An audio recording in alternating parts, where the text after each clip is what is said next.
Hi guys, and welcome to Gonewithfilm. Today we feature the Fujifilm Instax 300 Wide. The Instax 300 is a point-and-shoot instant camera from Fujifilm. It uses Instax Wide film.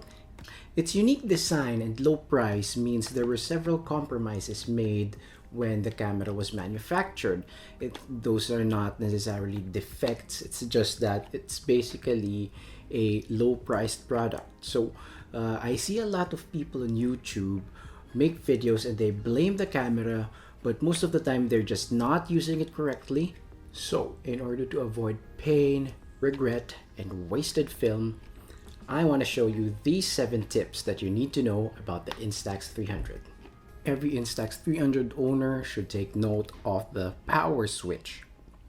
The power switch is located on the grip. There's an issue that might happen with the switch if you're not too careful. As you can see, it's over here and you can just slide it. So what happens with some of these is that when you put it in a bag and it's crushed, sometimes when the bag moves, the lens opens. If the lens opens inside the bag, what happens is that it will be forced to open, and sometimes the bag would push against the lens, and what would then happen is that it would force the gears inside the camera to jump or to be misaligned. That will result in a broken camera. Some of the gears inside here will jump or break, and you will be left with a broken camera that can't eject your pictures. So make sure that you take note of the power switch. There are several remedies for this so that it doesn't happen. One is that you can stick a piece of tape over the power button so that it doesn't move when in a bag, or you can remove the battery, just take out one so that even if the switch gets hit, nothing happens. But it's a bit of a hassle to remove and put back the battery every time. So I would just recommend either the tape trick or just get a hard case or a leather case, any case that will protect the switch from any movement while you're traveling. Second important thing about the Instax 300 is that the battery compartment has a specific polarity. You should be putting the batteries in an alternate position. If you've noticed, the compartment of the Instax 300 is a bit unique in that all the springs are in one side, all the clips are on another. We're used to seeing that the negative side go to the springs and the clips or the points go with the positive side, but not on this camera. Make sure that you put the batteries in an alternate fashion. There's a label inside that you can use to make sure that you don't forget, but it's tiny, but make sure to read them. I've seen them being sold as not working because the seller did not check the battery polarity. Third tip is that you need to make sure that you use the correct type of batteries. Make sure that you use high quality alkaline batteries in the Instax 300 because other types of batteries are not suited for the high drain, high power requirement of the camera. Cheaper batteries, or the ones that you call the heavy duty, don't provide the exact voltage needed by the camera, and the cheaper ones, lower quality ones, leak battery acid into the internals of the camera. It destroys the wiring and the battery compartment, leaving you with a broken camera. Alkaline cells are not too expensive and they will save you money in the long run. Regardless of the battery type, make sure you remove the batteries from the camera if you're not using it for more than a week in order to avoid damaging the electrical system of your camera. Next tip is mind your light. Keep in mind that the Instax 300 is basically what we would call a daylight only camera.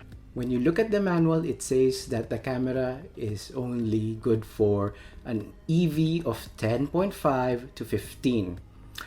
For the non-photo nerds among us, that just means the camera can only take natural looking pictures in daylight.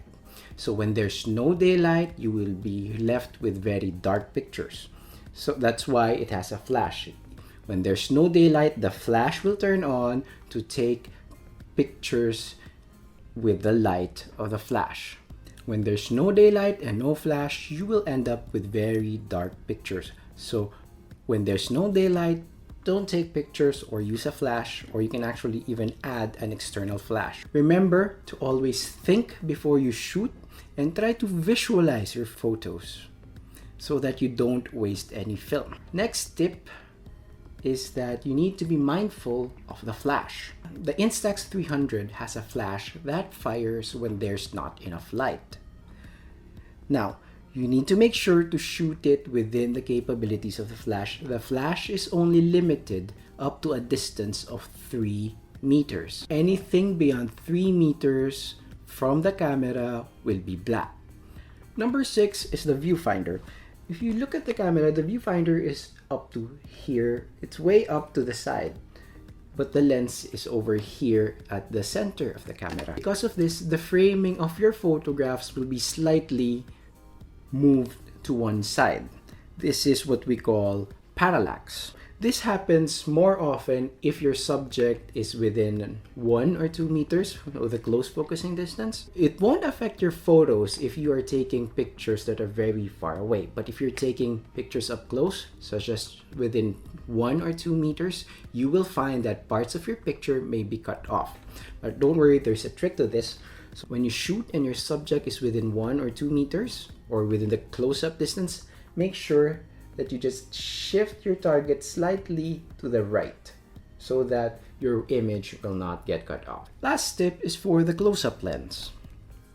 The Instax 300 has a close-up lens included in the package. If you want to take pictures closer than 1 meter, you need to attach this. You need to make sure that before you attach this, the lens is already open, the focus is already set to 0.9, the closer distance. Attach the close-up lens carefully, making sure that you don't break the tabs, because these tabs tend to break and you're left with a close-up lens that can't be attached to the camera anymore.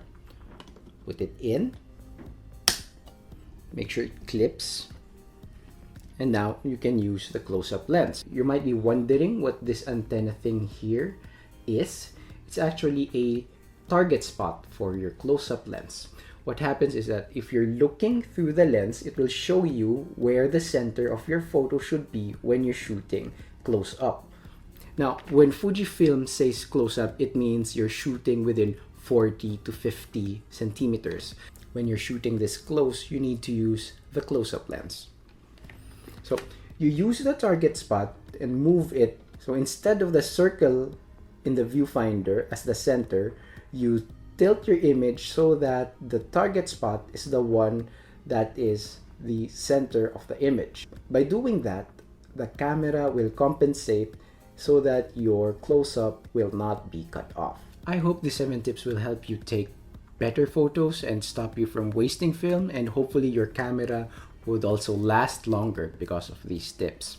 If you found these tips helpful, I'd appreciate it if you can like, comment, and subscribe to my channel. I'd like to make more content about Instax photography and Instax cameras in the future. So until then, see you next time.